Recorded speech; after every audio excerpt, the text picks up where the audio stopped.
Eagles Entertainment. Welcome, Eagles everywhere, to the Eagles Insider Podcast presented by Lincoln Financial Group. Eagles Insider Dave Spadaro with you at the NovaCare Complex. Hey, everybody ready for some playoff football? It's coming Sunday, 1 o'clock, Raymond James Stadium. The Eagles against the defending Super Bowl champion Tampa Bay Buccaneers. It's been a fun, energetic, really interesting week at the NovaCare Complex as the Eagles prepare to play the GOAT, Tom Brady, an offense that is loaded, a defense that's getting some key pieces back. The Eagles are going in this with a great mindset. Let's go play football. Let's go have fun. Let's give Tampa Bay everything we've got. Lane Johnson, of course, has donned the underdog mask to try to conjure up those magical moments from the 2017 into 2018 Super Bowl 52 run. On this episode of the Eagles Insider Podcast presented by Lincoln Financial Group, hey, we've got a great episode for you. We're going to go back in time with Chad Lewis, who I spoke to earlier in the week, and Chad is as fired up as any of us are about this game. You'll hear his excitement, his story, his recollections of his playoff experiences, including an absolutely memorable NFC Championship Game 2004 season. Chad called it the best and the worst day of his football life. But let's get to the locker room now. A couple of players, one on each side of the football, getting ready to do some damage here on Sunday against Tampa Bay. First up, Dallas Goedert, who played in the playoffs in his rookie season. That first experience in 2019 calendar year, 2018 season. The double doink game in Chicago, then the loss in New Orleans. So he's got playoff experience, was there in 2019 also when the Eagles hosted the Seattle Seahawks. Dallas Goedert ready to go against a Tampa Bay defense that he didn't have the opportunity to see in week 6. Goedert was recovering from COVID. He's ready to go, though. He's ready to make an impact. He's ready for this Eagles offense to have its very best day. Here we go, exclusively one-on-one, tight end Dallas Goedert. Dallas Goedert, thank you so much for joining me on the Eagles Insider Podcast. 2019, you had your first playoff experience. What was it like? Oh, man, it was a lot of fun. It was kind of a crazy game, a crazy year, but we were down in Chicago. I got my first playoff touchdown, which was really cool. And then, obviously the way that game ended with the double doink, you still see highlights of that. So winning my first playoff game that I was ever in, as well as scoring a touchdown, it's tough to beat the start of your playoff career that way. Obviously, we weren't able to finish it that year, but it was a fun first game for sure. It was your first season in the NFL, Dallas. I mean, players had told you obviously what it would be like. What kind of advice did you get? And then, I don't know, how different was the experience? Was what they told you in that 2018 season, did that really prepare you for that game in the playoffs? Yeah, kind of the biggest message that I was told is that everything just amplifies a little bit. It's the preseason, everybody's kind of out there, you get your first taste, and it's the regular season, you think everybody's trying their hardest. But everybody said they're not trying their hardest. When you get to the playoff, like, you're going to really find out who's different because there's some people that can take it that next gear. So obviously playing them, we were playing Khalil Mack. They had a couple good other DNs. The place was rocking. It was loud. It definitely lived up to the expectations. But for me, that's what you live for. You play to play in those games like that. It was super fun. It was super cool. Obviously, they were playing hard, but, it's easy to match that. And when you do, it's just who can be tougher longest. Yeah, and I mean, the emotions of that win and then the loss the following week, is it more than you feel after a regular season win or loss? Yeah, it's definitely more. Obviously you enjoy any win, and a win in the playoffs is kind of like a win in the regular season because then you get to look forward to that next week. But, a loss in the playoffs is a tough thing to, deal with and handle. When it gets there, you've been with these guys since the end of July, and you get here and boom, it's over. It's like, come in tomorrow, grab your stuff, meet with the coach if you want to, and we'll talk to you later down the road. So it's crazy that you can have a group of people together for so long, lose one game, and all of a sudden, man, we'll see you guys next year. Who's ever here, we'll see you then. And if you're not here, good luck. So losing the playoffs is tough, and it's something you don't want to do. But to get there is a big accomplishment. Dallas, so what will it be like for you the rest of this week? Has the preparation to this point been as usual? And then, like, just between now, Wednesday, and Sunday at 12:45 p.m., what's it going to be like for you? Yeah, it's going to be pretty much a normal week. There'll be a little bit of stuff, making sure you're finding out all the details that you could possibly miss in an install, going through the practice film, finding any details, and then watching film on them. Because once you get into this postseason, the margin of error is so small. One little mess up here or there, can cost you the entire game. And, it's really just about doing your job and then, not trying to do too much, not trying to make plays that you're not supposed to make. Just letting the game come to you, do your job, focus on your technique. And, when the play is supposed to be made, if you're doing the technique and the details right, you'll be able to make it. Dallas, what are your thoughts on this offense and what you think you can accomplish in the postseason? I think we got a great offense, a very dynamic offense. Obviously, we had a great year rushing the ball. We got a physical O-line. We like to run the ball, dominate the trenches, and then we can just do so much off of that. We have wide receivers that can make big plays, a quarterback that can do anything, running backs that has obviously rushed for a ton of yards, a lot of explosive plays this year. I think we just got a really good group, and, I think if we can play to our standards, we could have a long run in the playoffs. I believe you're going to come out and start fast. So when that happens, we're going to be very positive here, knowing that's going to happen. What will that mean for the rest of the game? It's setting the tone early. It doesn't really matter as much how you start. You have to be able to finish throughout the game. So that's really our biggest thing is we want to play 60 minutes. We want to play hard. We want to be able to wear out the Buccaneers and, just execute the offensive game plan. The Tampa Bay defense, I'm sure, looks a bit different to you than it did back in October. What can you tell us about what's changed in Tampa? Yeah, this was actually a game that I missed with COVID, so I wasn't able to be there. But they've changed a little bit. I think since we played them last, our offense has changed more. We kind of found our identity. I think more so than what has changed with them, it's more what changed with us and what we're good at and being able to, bring what we've been able to grow at throughout the year into the playoffs, I think makes us a dangerous team to play. What's it been like around the guys this week? What is the energy level like? What is the kind of the sense of anticipation? Yeah, coming in on Monday, we got a good first look at them, got a little install, got to get a little practice in and, just a little head start on them. And the energy in there was awesome. Everybody was flying around. It's playoff time. The energy has to be high at all times, and everybody's got to be ready to go because, like we said earlier, it's win or go home. The defense is going to shut down Gronkowski, but just from a stepping away from this game and looking at him as a football player, Dallas, what makes him so effective? I mean, he's an incredible athlete, an incredible player, but he's just so good at everything he does. He's fast, he runs good routes, he's crisp.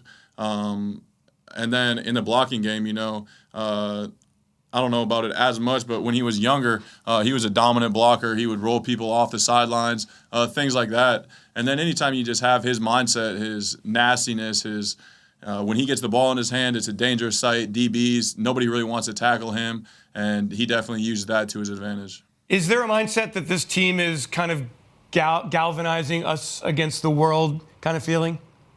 What do you mean by that? Like everybody thinks the Eagles are going to go down to Tampa and lose. And so everybody here goes, hey, we're here to win the game.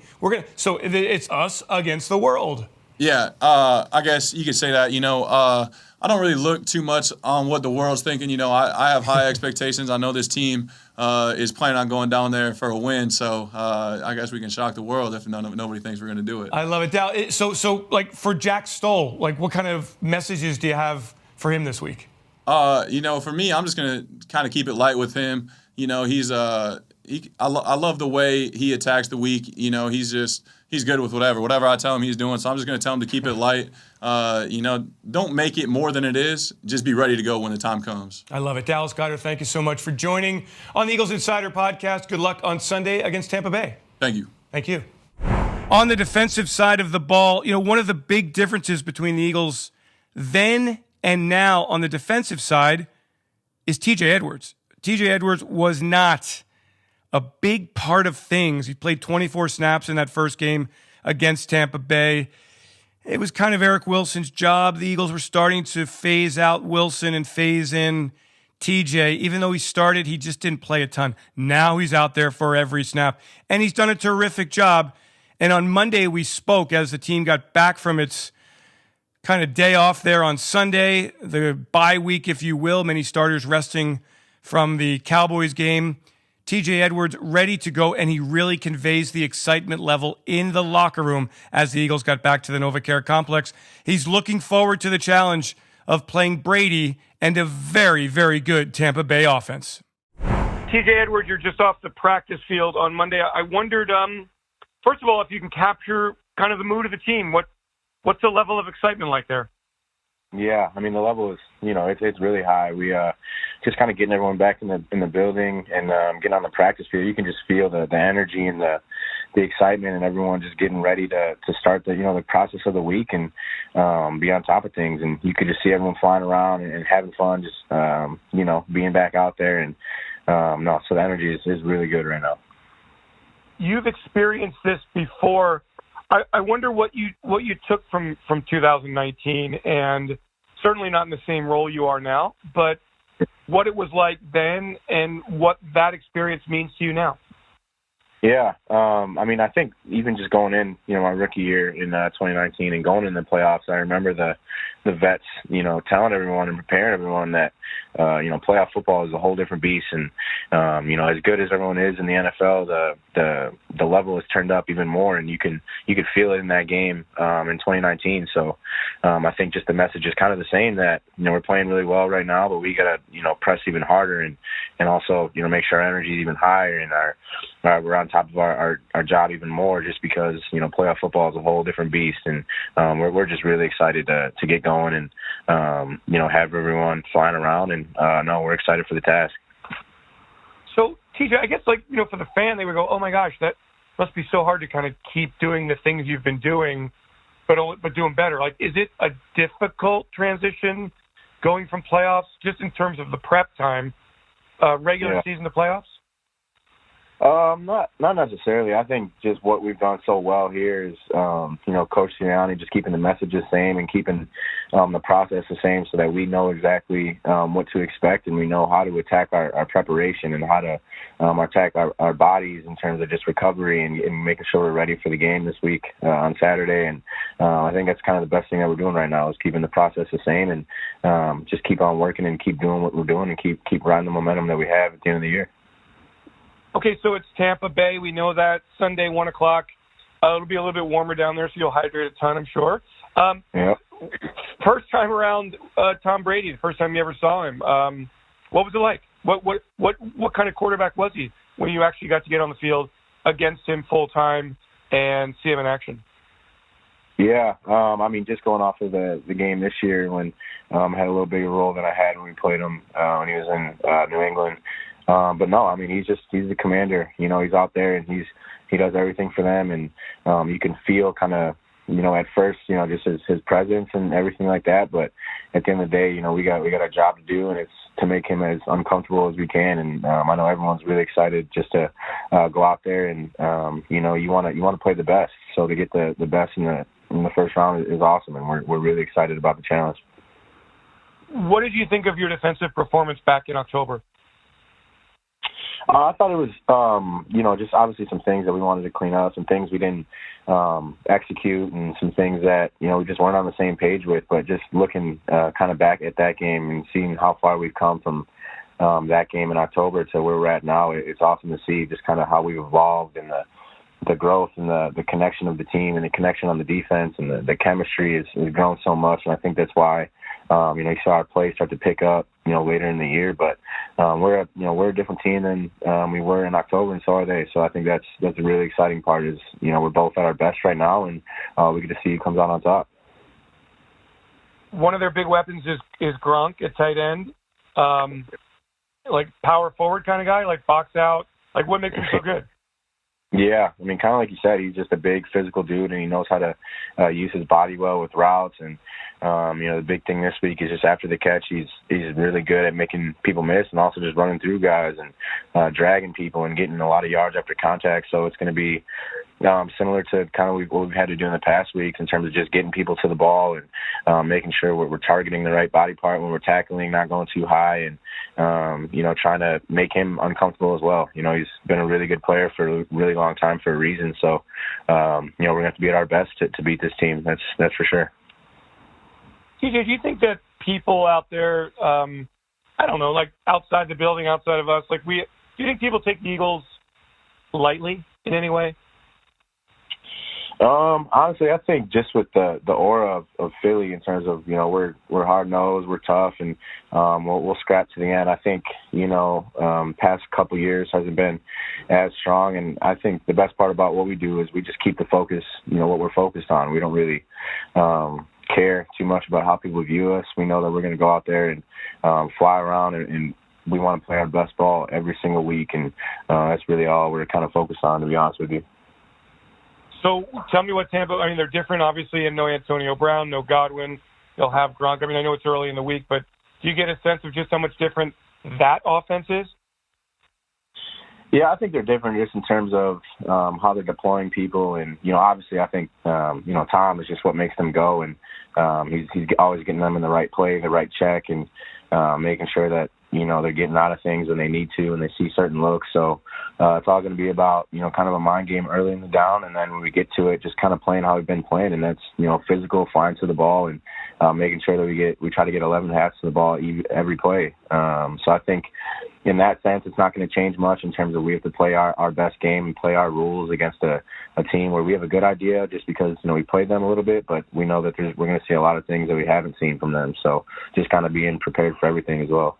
TJ, what's it going to be like at 12:45 on Sunday afternoon for you? Are you one of those guys who, before a game, do you really get deep into your own mind? What kind of mindset do you normally have, and what do you think you'll have on Sunday? Yeah, obviously it's a really big stage and things like that. But for me, I just try to be at my best. But I know that if I'm too deep in thought or if I'm too overhyped, things like that, I won't think about the things that I need to. So for me, I'm always just kind of calm and not trying to make the moment bigger than it is. We've been playing football all our lives and just going out there and keeping the main thing, and focus on what we need to focus on to get this win, in terms of being on top of communication and, also make sure that, we're ready to go mentally for the good and bad that happens throughout the game. So, no, I'm not too overhyped and I'm not, too calm. I'm kind of right in the middle. That's kind of where I want to live at. Has it ever happened to you in your career that you were overhyped for a game? Oh, yeah. No, definitely. And, just doing uncharacteristic things, listening to, crazy music before I come out, some stuff to get me hyped. And you always need that. But for me, I got to have some calm stuff as well to make sure I'm not, making it bigger than what it is. The calm before the TJ Edwards storm. I love it. I love it. Hey, thank you so much, TJ. Good luck on Sunday. Have a great week of preparation. I appreciate you, Dave. Good talking to you. All right, now we're going to go back in time, and it's kind of timeless because one of my favorite guys ever, Chad Lewis, who made it in the NFL the hard way. Not drafted, kicked around a bit, found his home in Philadelphia, and became a player we will never forget. Here we go, Chad Lewis talking Eagles, Bucs, memories, all of that together. A great guy, a great time with Chad Lewis.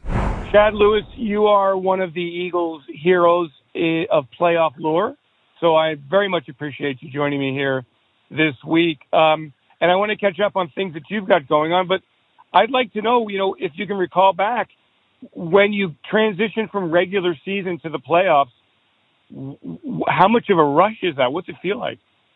Oh, man. The second that last game's over, it's like putting to bed an old season. In the playoffs, it's a new life. It's a new wing in the house. It's a new area of your life. Everything beats with a different tempo. You can feel it. The second you walk into the facility on that Monday morning, everyone is looking at each other different. It's go time. It's do or die time. And it's a really good feeling as an athlete. Chad, is it a different game? Is it the first time around? Is it something you have to get used to? It's a different game because there's times to be aggressive and take chances, and there's other times to play it cool Your coaches are typically the ones making those calls, but they're with you in the huddle. They're talking to you. You're looking at each other eye to eye. So you're really on the same page, more so than the regular season. You just feel each other's heartbeats, and you know when it's time to cut it loose and take a chance and be aggressive, do the Philly special, and you know when it's time to just, hey, right now we're taking a field goal and we're going to roll with it. And I feel like as a player, that's a whole different relationship with your coaches, with each other's teammates, and even with your fans, knowing that we have to deliver right now or else we're going home. And the last thing you want to do is disappoint each other, your coaches, your families, and the fans. And so it's like for the first time of the season in a real way, it's on. Do you remember your first playoff game in your career? I think it was the Giants up there because we did well. That was Andy's second season. We went up to the Giants, played them, and got beat. And there was a taste in my mouth that was foul. It was like I personally felt like I needed to step up and play better football. I think everyone on our team felt the same way. We had a good season, not a great one. We had started to turn things around in a major way. Donovan was a full-time starter. But there was a hunger inside all of us. And it was, the next year we went to 4 straight NFC championships. And it really started during that year, and then walking out of the Meadowlands without a victory was enough right there. It was like, okay, this will never happen again. That was the feeling. And Chad, that game, they had the big kickoff return. The crowd was going crazy. Did you feel like the team and you learned a lot about how to handle that moment? Yeah, because the moment, especially in an away crowd, can get away from you if you don't take a breath. Someone's got to crack a joke in the huddle. It was either Donovan or Hugh on the defensive side, and then it was Brian Dawkins or someone else who was, inspiring the guys. And then it was Andy at the time who was leveling everything off like, hey, you guys are great. Just calm down. Let's go play some football. So if you're not careful, that away crowd, the noise, the hype, the big plays, it'll go crazy on you. Chad, how closely do you follow the 2021 Eagles? I mean, it's tough with obviously with COVID. You've always been around. You've always been connected. Have you been able to kind of follow a team that started out poorly, 2-5 at one point, and turned everything around?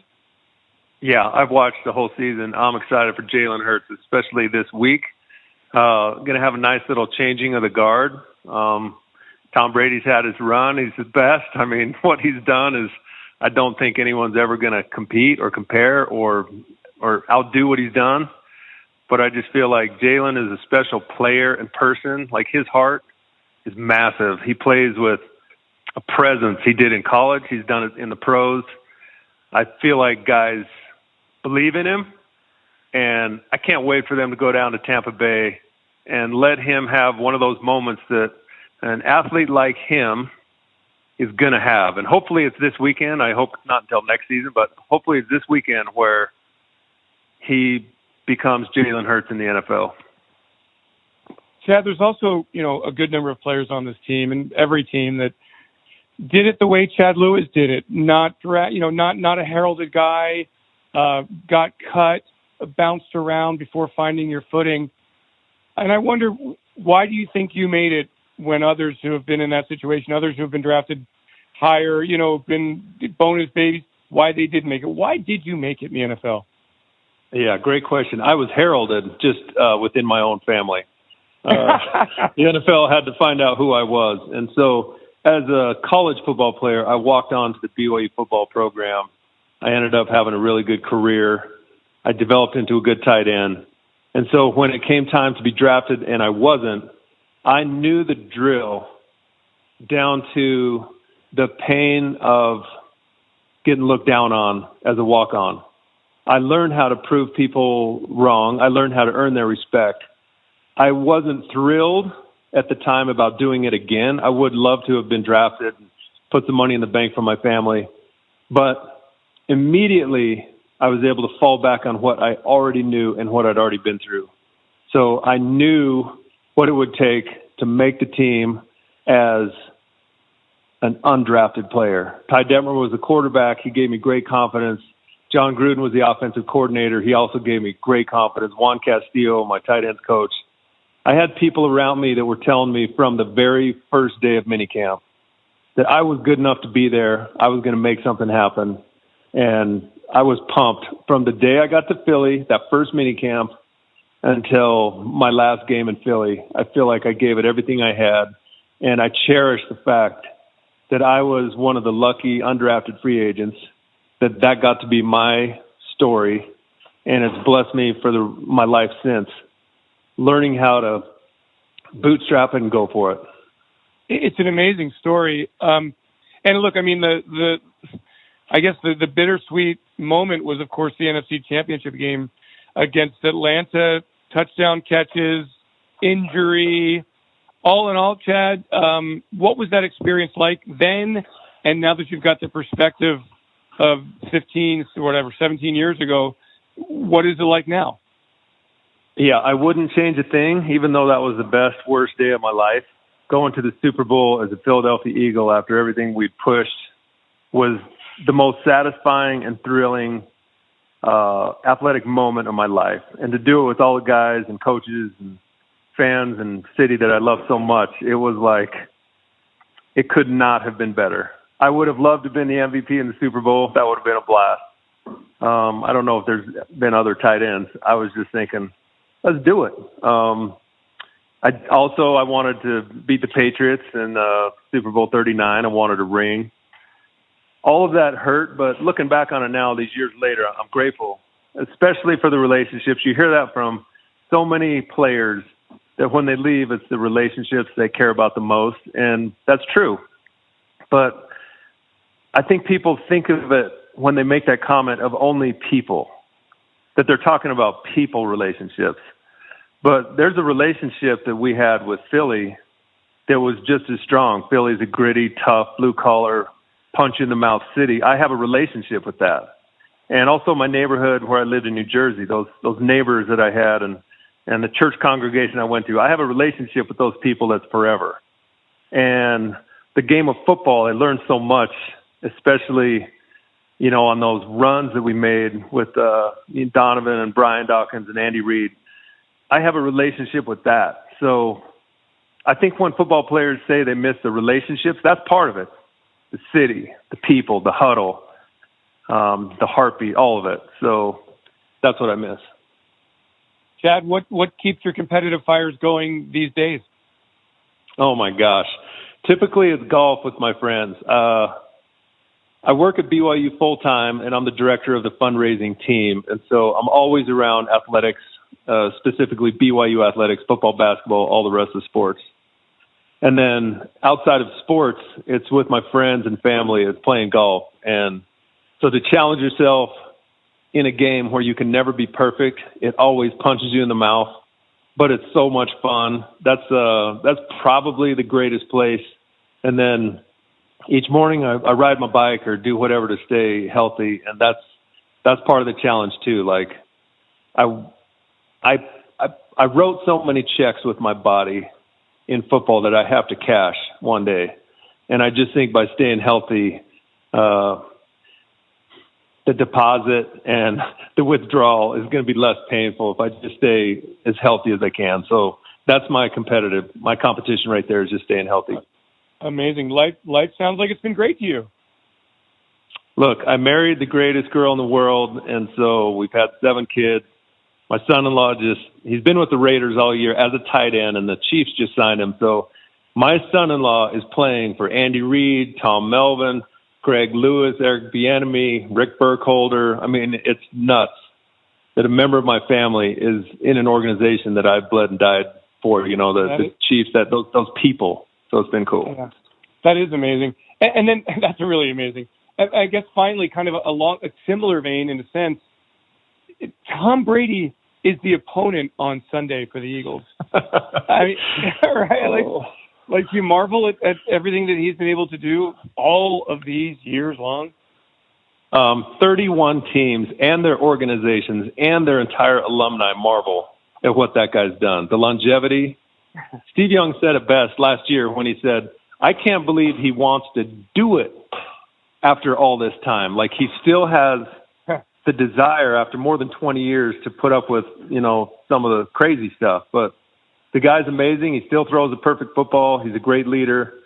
He's not an old man leader, meaning he doesn't say, I had to walk to school when there was 4 feet of snow. He's with the guys.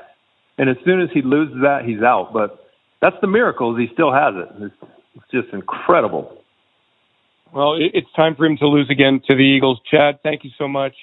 Great to hear from you. And, hopefully we'll see you in Philadelphia soon. Jalen Hurts, Dallas Goedert, baby. Let's go, Birds. And that will do it for this episode of the Eagles Insider Podcast presented by Lincoln Financial Group. Thanks to Peter Kelly, Ray Doyle, Julie McLaughlin for their work. Thanks to all of you for joining each and every episode. We really appreciate your commitment and just the fact that you love the Eagles so much and that you're such a big part of what we do. If you have a moment to give us a little review, there's a link in the details section of your podcast library. I'm Eagles Insider Dave Spadaro. Thanks, everyone. We're back immediately after the game. On Sunday, tune in for the Instant Reaction Eagles Insider Podcast presented by Lincoln Financial Group. Everyone, let's go. Get some energy going. Let's get ready for a big one on Sunday. Fly, Eagles, fly. Have a great Eagles night, everybody. And go Birds! E-A-G-L-E-S